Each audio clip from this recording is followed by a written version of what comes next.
Hello friends, good morning. Myself doctor Amit Upadhyay, team CLC Sikar से। तो कल अपन ने क्या पढ़ा था, एक बार उसे आप थोड़ा सा ब्रीफली दिमाग में बैठा लीजिए। कल जो अपनी बात हुई थी वो हुई थी एक्सक्रीटरी सिस्टम को लेकर, और कल अपन ने किडनी के बारे में पढ़ा था कि किडनी का जो बाह्य आवरण है उसको अपन रीनल कैप्सूल कहते हैं, और उसके अंदर जब मूल किडनी के अंदर जाते हैं तो पहला जो बाह्य आवरण आता है वो होता है वल्कूट, जिसको अपन कहते हैं कॉर्टेक्स, और उसके अंदर वाला भाग कहलाता है मेडुला।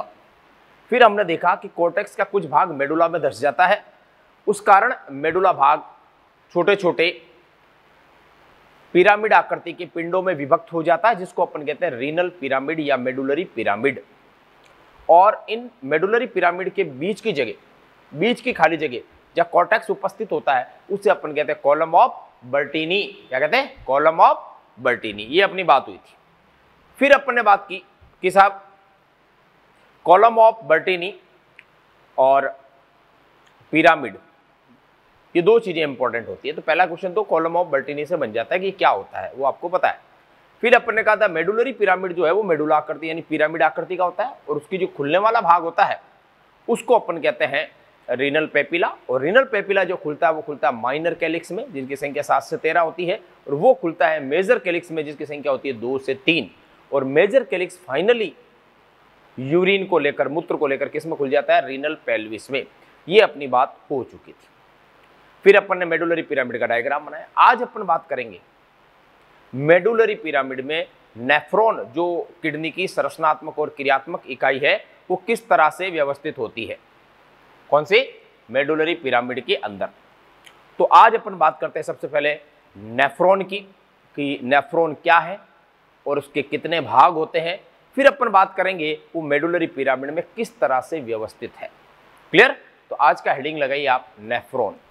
और नेफ्रॉन में ब्लड कहाँ से आता है, और नेफ्रॉन से ब्लड जाता कैसे है, किस तरह से रुधिर वाहिनी उससे आवश्यक पदार्थों को वापस लाती है, और मूत्र का निर्माण कैसे होता है। ये सारी प्रक्रिया अपन पढ़ेंगे धीरे धीरे, लेकिन उससे पहले सबसे पहले अपन को पढ़ना होगा नेफ्रॉन की संरचना क्या है। तो हेडिंग लगाइए आज का टॉपिक नेफ्रॉन।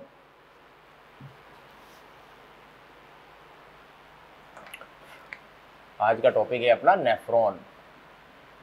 नेफ्रॉन जिसको कहते हैं हिंदी में वक्राणु, या इसका दूसरा नाम है यूरिन। इसमें बनता है, मूत्र का निर्माण होता है, इसलिए इसको कहते हैं urinary ferrous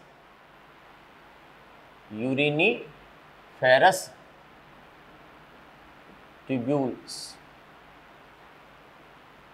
urinary ferrous tubule.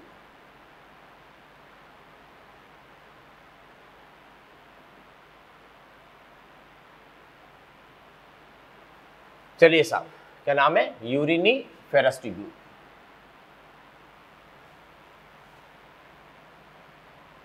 Clear? अब आप देखिए पहली पॉइंट, नेफ्रॉन रीनल की यानी किडनी की संरचनात्मक एवं क्रियात्मक इकाई है। पहली बात आपको ये पता होनी चाहिए, इकाई मतलब यूनिट है, यानी इसके बिना कुछ नहीं होगा। मूत्र का निर्माण इसी में ही होगा। दूसरी बात, प्रत्येक रीनल में लगभग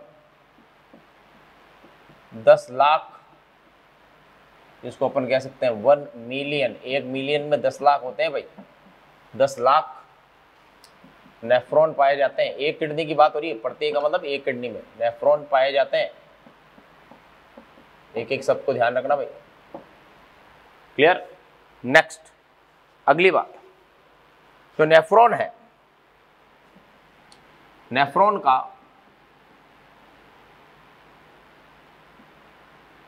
का एक सिरा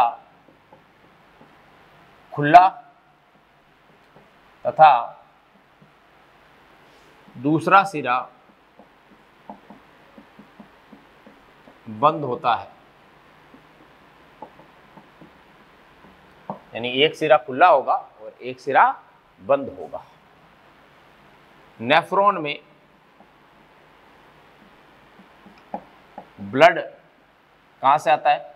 नेफ्रॉन में ब्लड एफरेंट, नेफ्रॉन में ब्लड रीनल आर्टरी यानी कि वक्रीय धमनी, इन्फीरियर वेना केवा से अपन ने पढ़ा था कल, इन्फीरियर वेना केवा से और एरोटा से अलग अलग ब्रांचेज आती है जो किडनी में जाती है। एरोटा से आती है जो शुद्ध रक्त की आती है, उसका नाम है वक्रीय धमनी यानी रीनल आर्टरी, और जो सीरा में वापस फिल्टर होकर ब्लड जाता है उसका नाम था रीनल वेन। तो मैं यही लिख रहा हूं यहाँ पर कि नेफ्रॉन में ब्लड रीनल आर्टरी से आता है तथा वापस रीनल वेन से जाता है। किससे आता है? रीनल आर्टरी से आता है और रीनल वेन से जाता है। क्लियर? चलिए साहब आगे बढ़िए।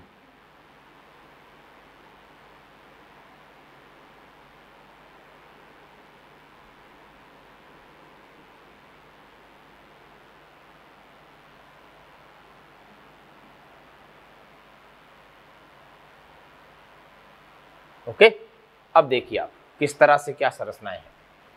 नेफ्रॉन की संरचनाएं कौन कौन सी? नेफ्रॉन के भाग, नेफ्रॉन को दो भागों में बांटा गया है। कितने भागों में? दो भागों। एक तो भाग होता है जिसको अपन कहते हैं ग्लोमेरुलस। क्या कहते हैं? ग्लोमेरुलस। नेफ्रॉन के कितने भाग है? दो मुख्य रूप से, फिर इसके छोटे छोटे भाग होते जाएंगे आगे। प्रारंभिक भाग कितने हैं? दो। ग्लोमेरुलस जिसको अपन कहते हैं केशिका गुच्छ, यानी केशिकाओं का क्या होता है? ये गुच्छा होता है।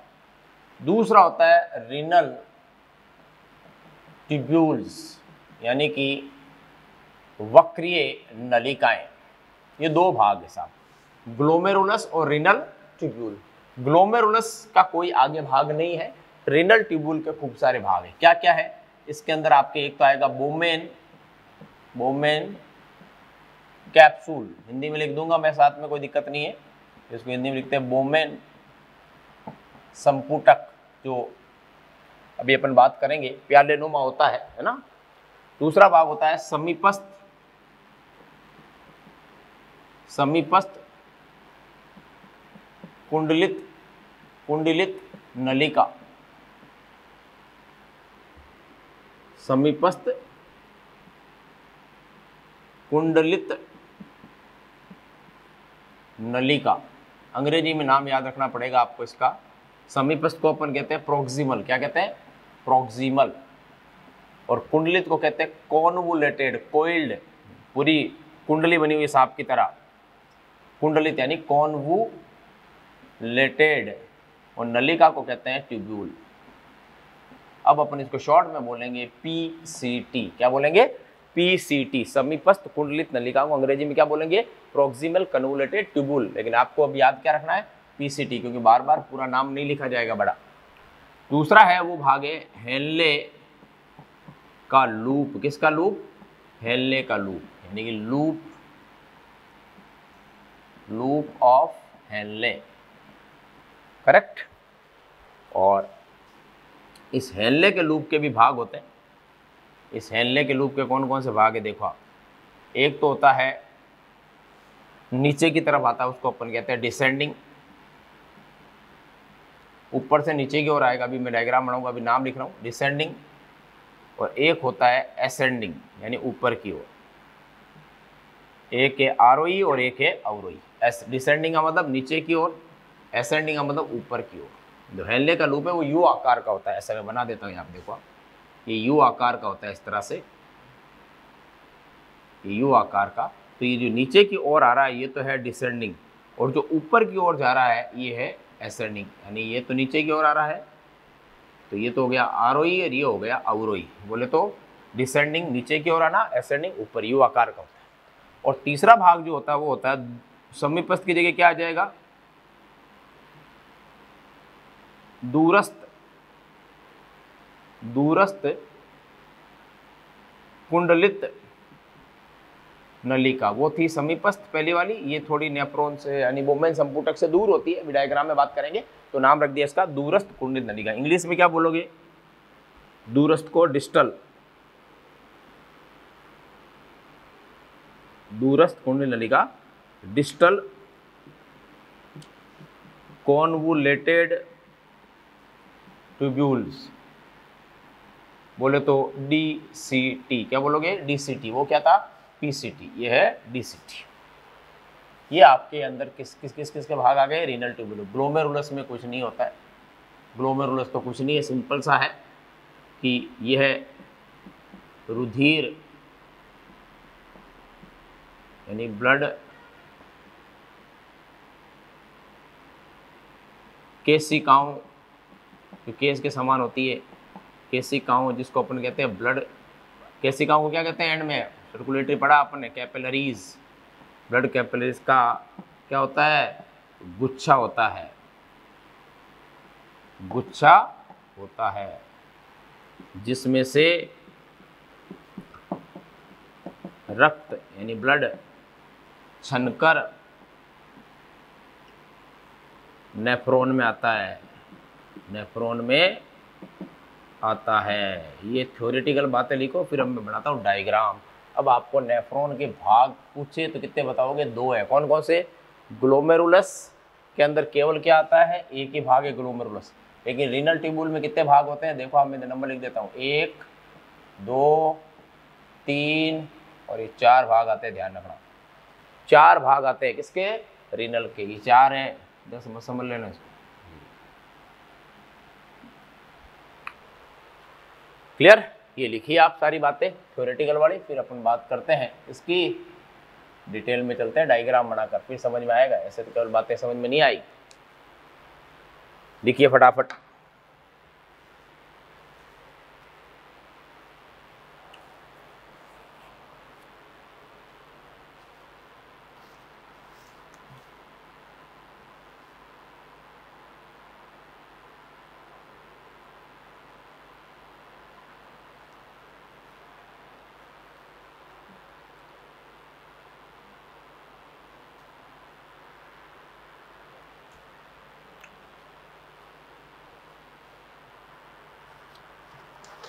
हो गया? आगे बढ़े, चलिए। तो ये थी नेफ्रॉन के बारे में थोड़ी सी बेसिक नॉलेज। अब अपन बात करेंगे कि नेफ्रॉन जो है उसकी संपूर्ण संरचना अपन पढ़ेंगे कि नेफ्रॉन किस तरह से अलग अलग पार्ट के अंदर अपना इंपॉर्टेंट फंक्शन या कार्य करता है।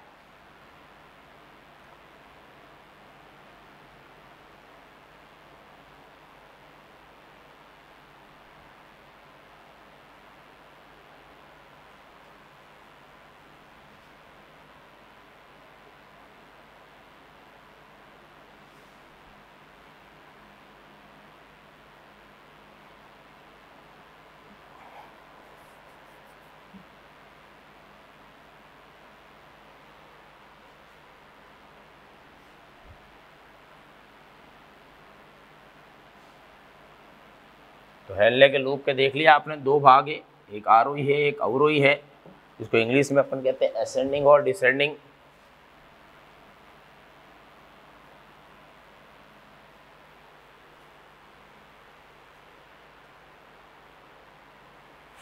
चलिए आगे बढ़ते हैं अपन।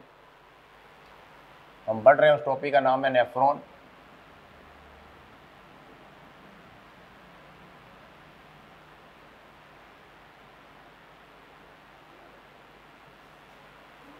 चलिए, नेफ्रॉन का जो पहला पार्ट है इसमें देखिए आप क्या है। ये नेफ्रॉन की संरचना बना रहा हूँ, ये नेफ्रॉन का पहला पार्ट बना रहा हूँ। ये जो कप के समान संरचना है इसे कहते हैं बोमेन संपुटक। क्या कहते हैं? बोमेन संपुटक। ये देखिए, तो ये कप के समान संरचना बनाई है मैंने, ये बोमेन संपुटक है। क्या है? बोमेन संपुटक। और बोमेन संपुटक में 2 परतें पाई जाती है, डबल लेयर है, ये दोहरा आवरण पाया जाता है, इसलिए मैं इसको दोहरे आवरण में बना रहा हूँ। देखो आप, ये देखिए दोहरा आवरण बना दिया मैंने। ये लीजिए, ये लीजिए, ये इसका क्या आ गया, दोहरा आवरण। ये लीजिए, यहाँ तक ये खत्म हो गया। यहाँ पर ये लीजिए,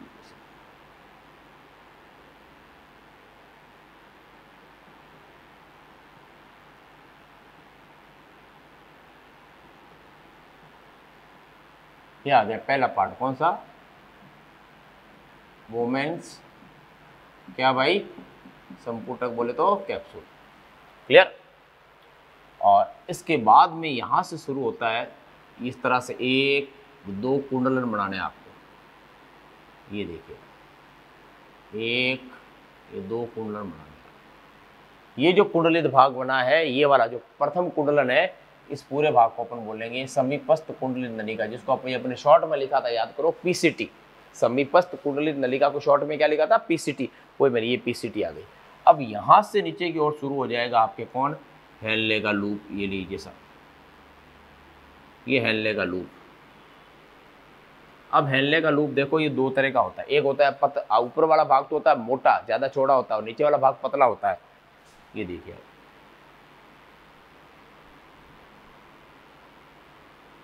ये तो मोटा है और ये पतला है। फिर इस तरह से घूम जाता है यूं।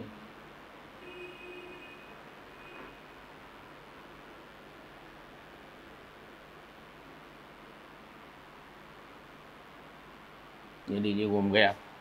फिर ऊपर की ओर जाता है वापस ये, फिर ये वापस मोटा हो जाएगा, फिर सीधा जाएगा ये ऊपर की ओर।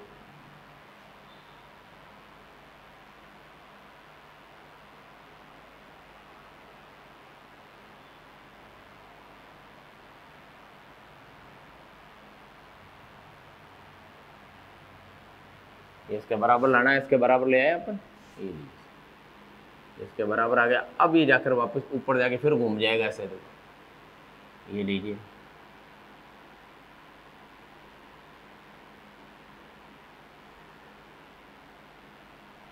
ये लीजिए आप, और ये जाकर यहाँ पर ख़त्म हो जाता है। ये दूसरी अन्य नलिका में खुलेगा, उसके बाद में बात करेंगे अपन। इधर देखो आप, थोड़ा सा अपन ऊपर ज़्यादा लिए, कोई बात नहीं, नीचे कर देते हैं।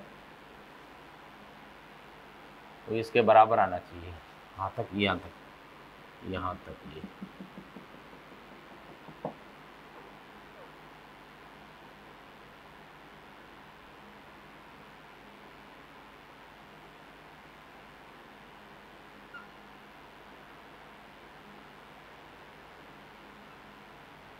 ठीक है।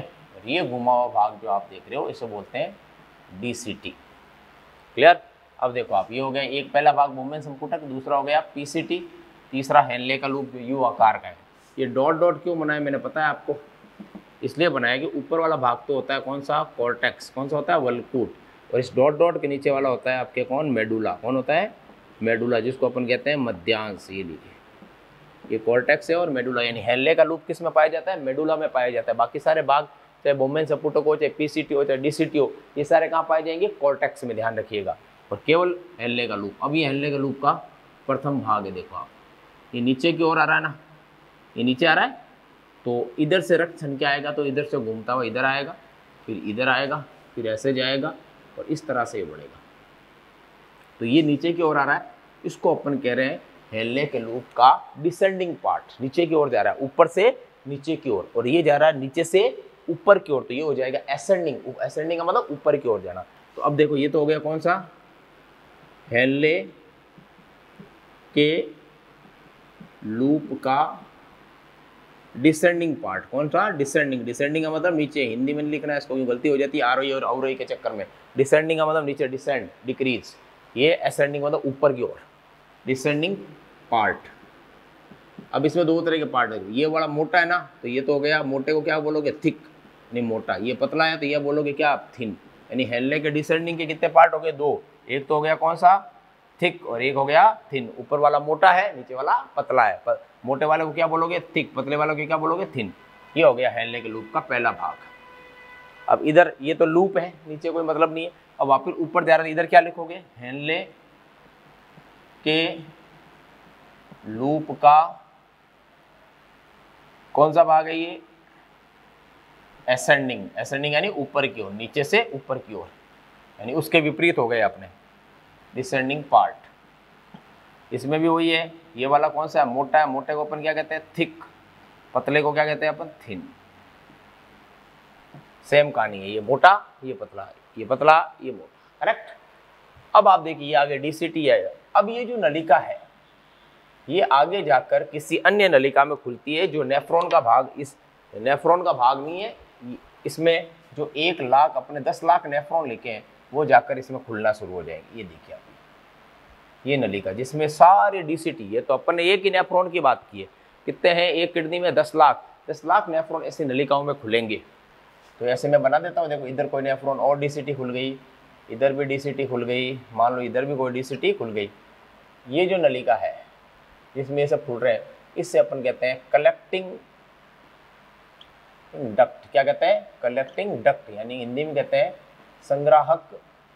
सबका क्या कर रही है? मूत्र का संग्रहण कर रही है, तो ये होगी संग्राहक नलिका, या इसको कह सकते हैं कलेक्टिंग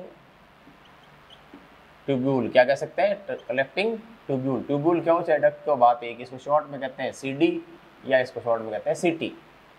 कलेक्टिंग डक्ट को क्या लिख सकते हैं? सीटी, और कलेक्टिंग डक्ट को सीडी और कलेक्टिंग ट्यूब्यूल को सीटी। क्लियर?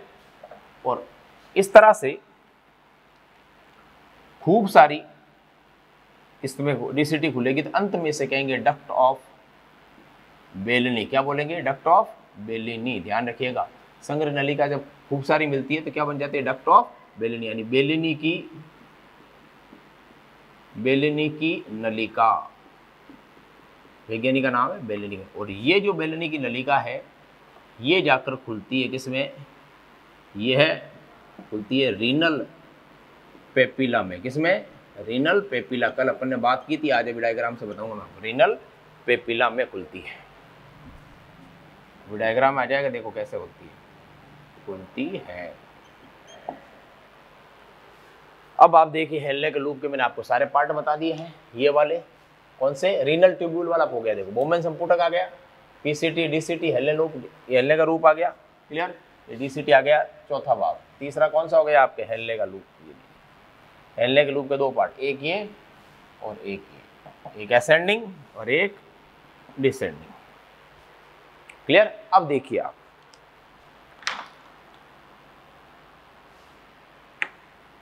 अब इनमें किस तरह से दूसरा पार्ट करते हैं अपन। ये माना कि आपके रेड कलर में बनाते हैं, ये माना कि आ गई महाधमनी। क्या आ गई?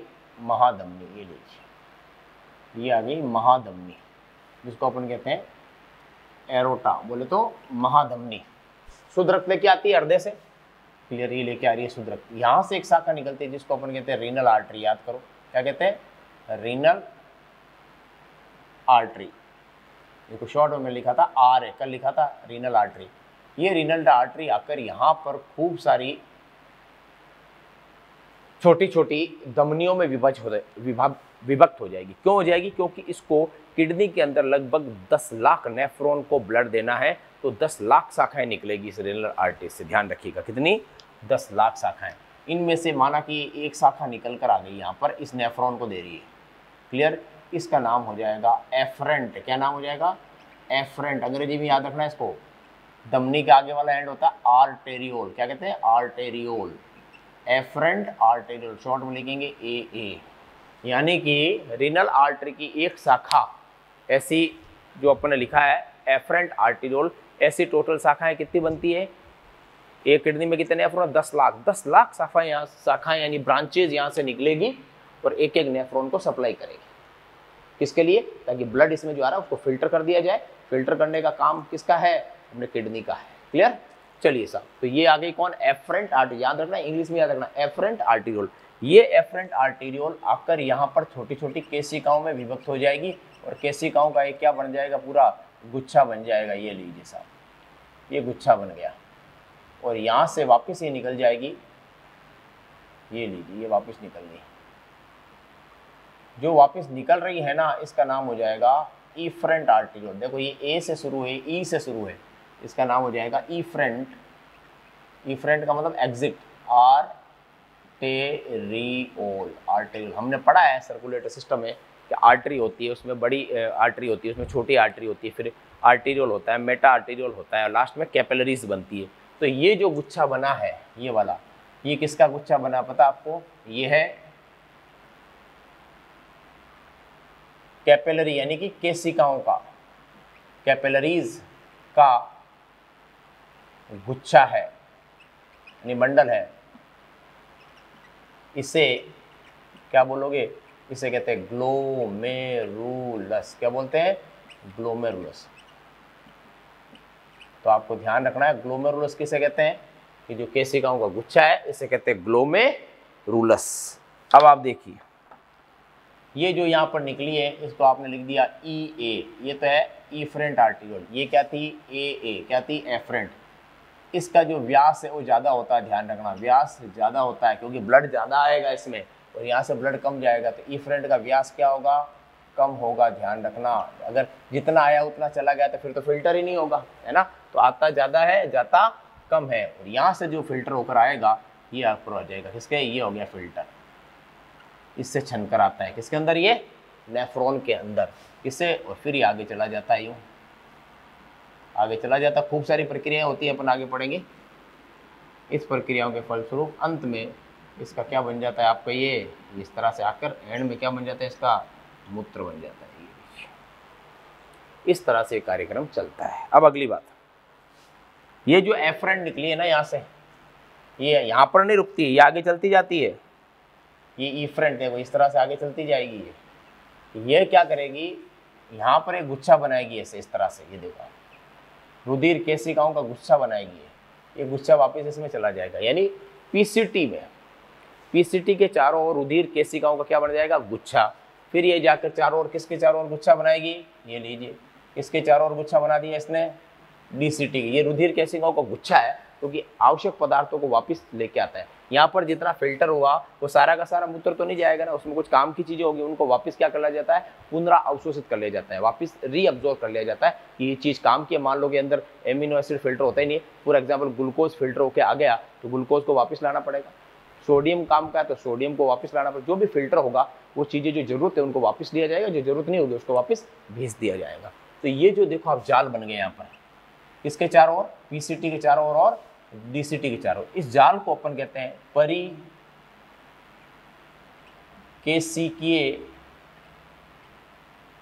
जाल। क्या कहते हैं? परिकेशिकीय जाल, यानी कि इंग्लिश में लिखे तो कहते हैं पेरी ट्यूबुलर जाल को क्या कहते हैं? नेटवर्क। इनको शॉर्ट में अपन बोलेंगे पीटीएन। क्या बोलेंगे? PTN, peritubular network. किससे बना है? इफरेंट आर्टेरियोल की ब्रांचेस से। अब आप देखिए एक जाल और बन गया। ये भी क्या है? डीसीटी के चारों ओर भी रुधिर केशिकाओं का जाल बन गया है, आवश्यक चीजों को वापस लाने के लिए और जो अतिरिक्त चीजें उनको निकालने के लिए। ये भी क्या है? Peritubular network. अब क्या होता है यहाँ से, कहाँ से? इस पेरीट्यूबुलर नेटवर्क से एक ब्रांच निकलती है जो इस तरह से हेनले के लूप के चारों ओर से आवश्यक पदार्थों को वापस लेकर आ जाती है। ये लीजिए साहब, ये आ गई वापस लेकर। हेनले के लूप के चारों ओर देखो आप, किसके चारों ओर? हेनले के लूप के चारों ओर ये रुधिर केशिका घूम जाती है इस तरह से। ये देखो आप, और वापस जितना भी काम की चीजें हैं इस वाली सबको लेकर आ सकती है इधर से। देखो आप, इससे अपन कहते हैं वासा रेक्टा। क्या कहते हैं?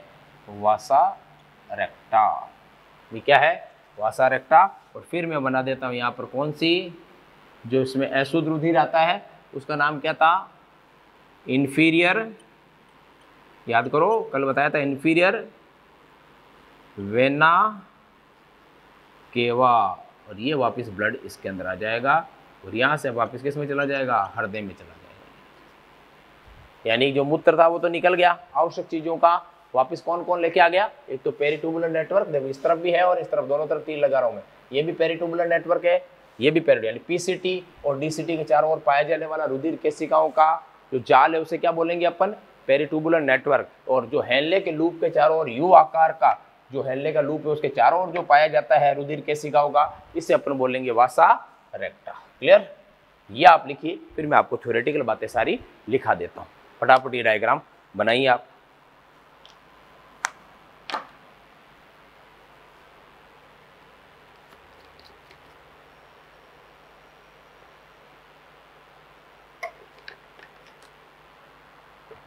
काफ़ी कॉम्प्लिकेटेड चीज़ें लेकिन लिखनी पड़ेगी। नेफ्रॉन देखो इस तरह से नेफ्रॉन का ये जाल बना हुआ है आपने, लिखिए फटाफट, काम की चीज़ें लिखते हैं फटाफट।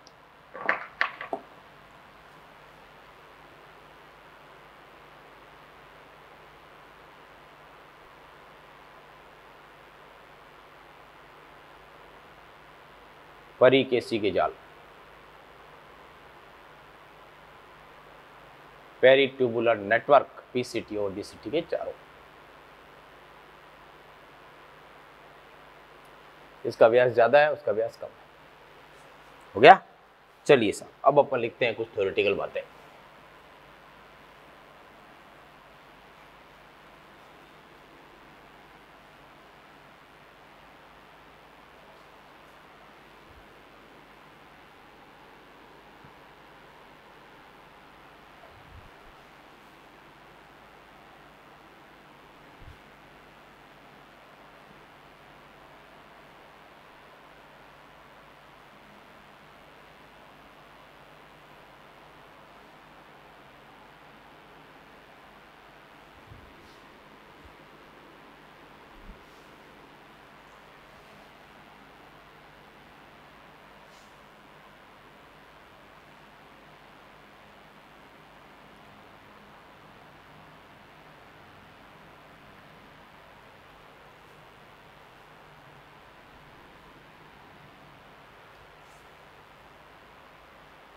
अब लिखिए सबसे पहले काम की बातें फटाफट।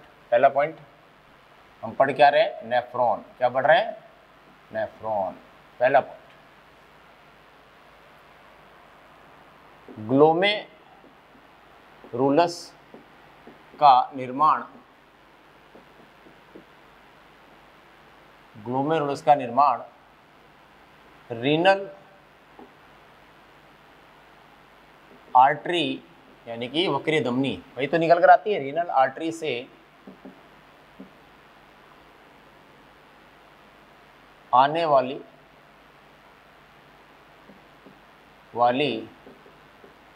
एफरेंट, अभिवाही कहते हैं, हिंदी में कहते हैं अभिवाही धमनी का, एफरेंट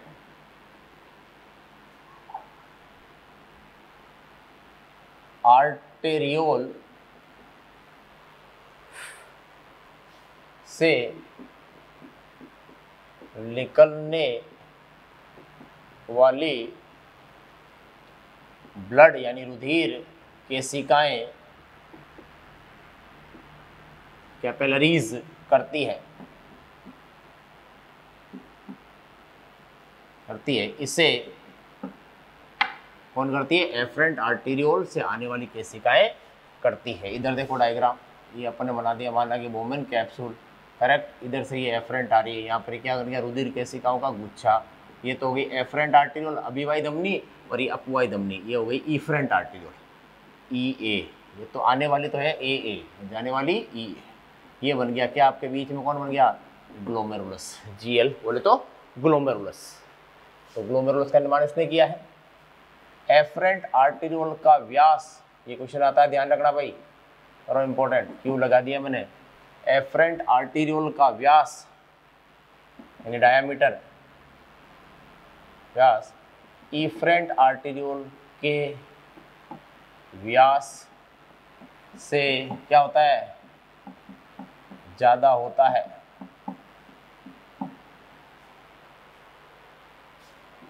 ग्लोमेरुलस में ब्लड के प्लाज्मा, रक्त का तरल भाग क्या कहलाता है? प्लाज्मा। प्लाज्मा कहते फिल्टर होगा, आरबीसी डब्ल्यूबीसी का फिल्टर थोड़ी होगा, प्रोटीन वगैरह का फिल्टर नहीं होता है। ग्लोमेरुलस में ब्लड के प्लाज्मा का की छनन यानी कि इंग्लिश में क्या बोलोगे? फिल्टर की क्रिया होती है।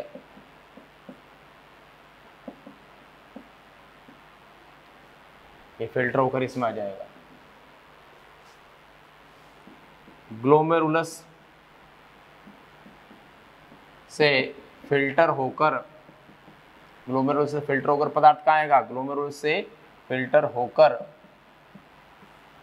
प्लाज्मा इसमें आ रहा है, इस अपना का नाम क्या है, बोमेन संपुटक, प्लाज्मा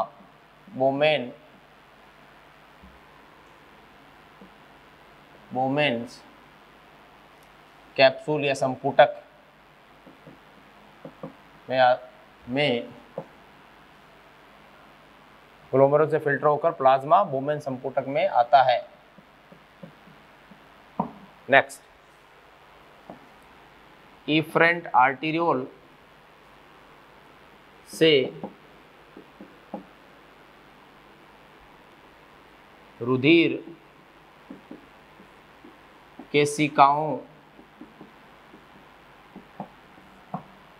केशिकाओं का जाल, इसको अपन कह सकते हैं नेटवर्क, ये जो बनाया था ऐसे चारों तरफ अपन नेटवर्क बनता है, उसे क्या बोलते हैं भाई, पेरिटुबुलर नेटवर्क। उसे अभी बनाया था डायग्राम में आपके, पेरिटुबुलर नेटवर्क कहा जाता है।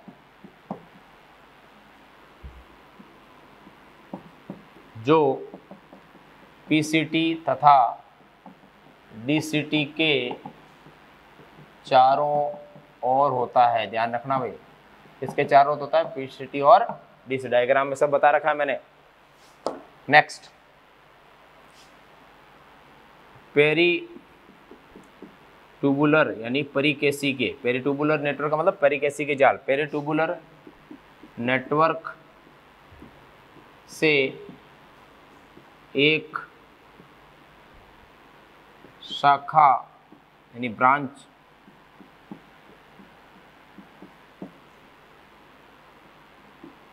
निकलती है,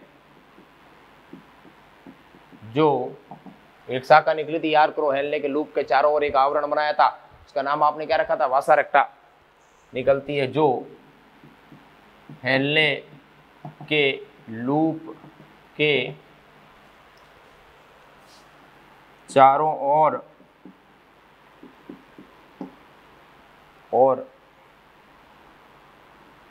घूमती है, उसे वासा रेक्टा कहते हैं। क्या कहते हैं, वासा रेक्टा कहते हैं। क्लियर। नेक्स्ट पॉइंट, संग्राहक, वो देखो लास्ट में बनाया रखी है मैंने अभी तक, ये रही संग्राहक नलिका, जिसमें सारी डीसीटी आकर खुलती है। संग्राहक नलिका अंग्रेजी में क्या कहते हैं जिसको, सीडी या कहते हैं सीटी, एक ही बात है। सीडी यानी कलेक्टिंग डक्ट और सीटी का मतलब होता है कलेक्टिंग ट्यूब्यूल। संग्राहक नलिका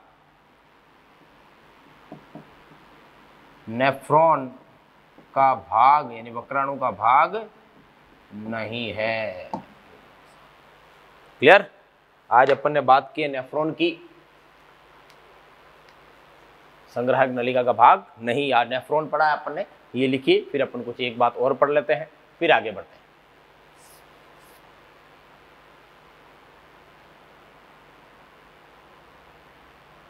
लिखिए इसे फटाफट। सारे पॉइंट जो मैंने आपको डायग्राम में एक्सप्लेन किए हैं वही पॉइंट मैंने लिखाए हैं आपको। ये पॉइंट नहीं आएंगे जब तक आपको समझ में नहीं आएगा। ओके, चलिए सर।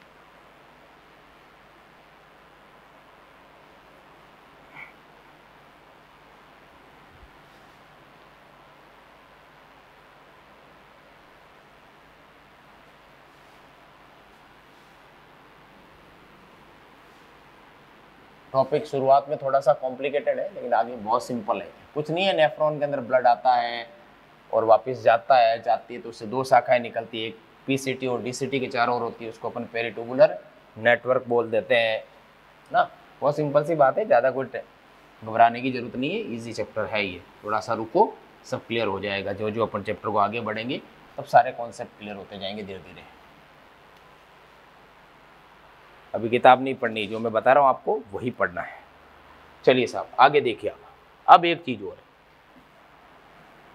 बोमेन संपुटक, पता ही आपको, बोमेन कैप्सूल जो प्यालेनुमा होता है, प्लस अगर मैं ग्लोमेरुलस, ग्लोमेरुलस क्या था, केशिका का गुच्छ, इन दोनों को जोड़ दूं तो एक संरचना बन जाती है। कैसे? ये आ गया मान लो बोमेन कैप्सूल, ये बोमेन कैप्सूल आ गया, करेक्ट,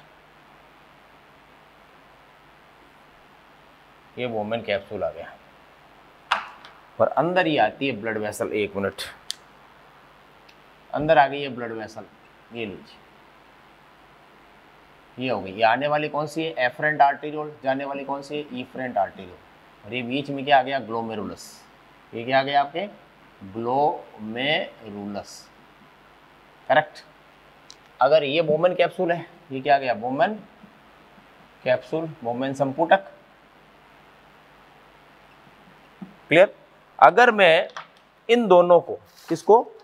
बोमेन कैप्सूल को और इन दोनों को अगर मैं मिक्स कर दूं तो इसका नाम हो जाएगा मेलपिजियन